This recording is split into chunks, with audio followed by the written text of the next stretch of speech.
নমস্কার বন্ধুরা, সকলকে আমার চ্যানেলে স্বাগত। রাজ্যের সমস্ত সরকারি কর্মচারী, সমস্ত পেনশনার বা ফ্যামিলি পেনশনারদের জন্য সপ্তম বেতন কমিশন সংক্রান্ত এই মুহূর্তে একটি অত্যন্ত ভালো খবর সামনে এসেছে। কী সেই খবরে কি বলা হয়েছে সকল কিছু আজকের ভিডিওতে বিস্তারিতভাবে আলোচনা করব। ভিডিওটি সেভেন্থ পে কমিশন সংক্রান্ত অত্যন্ত গুরুত্বপূর্ণ, তাই প্রথম থেকে শেষ পর্যন্ত অবশ্যই ধৈর্য সহকারে দেখবেন এবং ভালো লেগে থাকলে অবশ্যই একটি লাইক করবেন এবং সকলের সঙ্গে শেয়ার করবেন। আর সেই সাথে এই চ্যানেলে যদি প্রথমবার হয়ে থাকেন এই রকমের ইনফরমেটিভ ভিডিও আরও দেখার জন্য যারা এখনও পর্যন্ত চ্যানেলটিকে সাবস্ক্রাইব করেননি তারা অবশ্যই চ্যানেলটিকে সাবস্ক্রাইব করে নিতে ভুলবেন না। তাহলে চলুন আমরা বিস্তারিত জেনে নিই। দেখুন, এটি একটি নামী সংবাদপত্রের প্রতিবেদনের অংশ। এখানে হেডলাইন্স দেওয়া হয়েছে সপ্তম বেতন কমিশন বিজ্ঞপ্তির দাবিতে মুখ্যমন্ত্রীকে চিঠি শিক্ষক সংগঠনের। এবার মূল প্রতিবেদনে কি বলা হয়েছে দেখুন।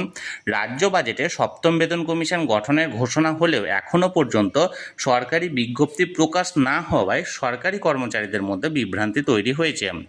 এই পরিস্থিতিতে অবিলম্বে কমিশন সংক্রান্ত সরকারি নোটিফিকেশন জারির দাবিতে নবান্নের দ্বারস্থ হয়েছে বঙ্গীয় শিক্ষক ও শিক্ষাকর্মী সমিতি।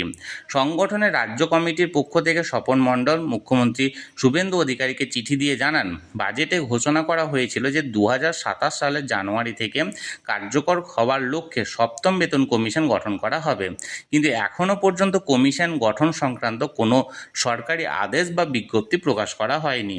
সংগঠনের দাবি, এর ফলে শিক্ষক ও সরকারি কর্মচারীদের মধ্যে অনিশ্চয়তা তৈরি হয়েছে।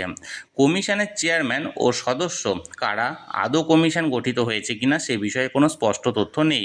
চিঠিতে আরও বলা হয়েছে, দ্রুত বিজ্ঞপ্তি প্রকাশ করা হলে কর্মচারীরা তাদের দাবি দেওয়া সংবলিত স্মারকলিপি সময় মতো কমিশনের কাছে জমা দিতে পারবেন।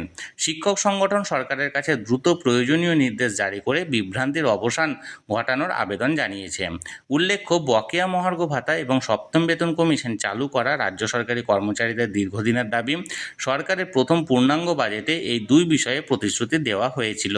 তাহলে বন্ধুরা, এখানে সপ্তম বেতন কমিশন এখানে তো গঠন করা হয়েছে, মাননীয় মুখ্যমন্ত্রী বারবার জানিয়েছেন, কিন্তু এখনও পর্যন্ত সেই সপ্তম বেতন কমিশন সংক্রান্ত কোনো গেজেট নোটিফিকেশন বা কোনো অর্থ দপ্তরের তরফ থেকে কোনো অর্ডার বা সার্কুলার জারি করা হয়নি এবং এই সার্কুলারটা যেন অবিলম্বে জারি করা হয় এবং বিজ্ঞপ্তিটা প্রকাশ করা হয়, তাই নিয়ে এখানে একটি শিক্ষক সংগঠনের তরফ থেকে এখানে চিঠি দেওয়া হয়েছে। তাহলে বন্ধুরা, সপ্তম বেতন কমিশন সংক্রান্ত একটি নামী সংবাদপত্রের প্রতিবেদনে যে খবরটি জারি করা হয়েছিল সেটি আমি আপনাদের সামনে তুলে ধরলাম।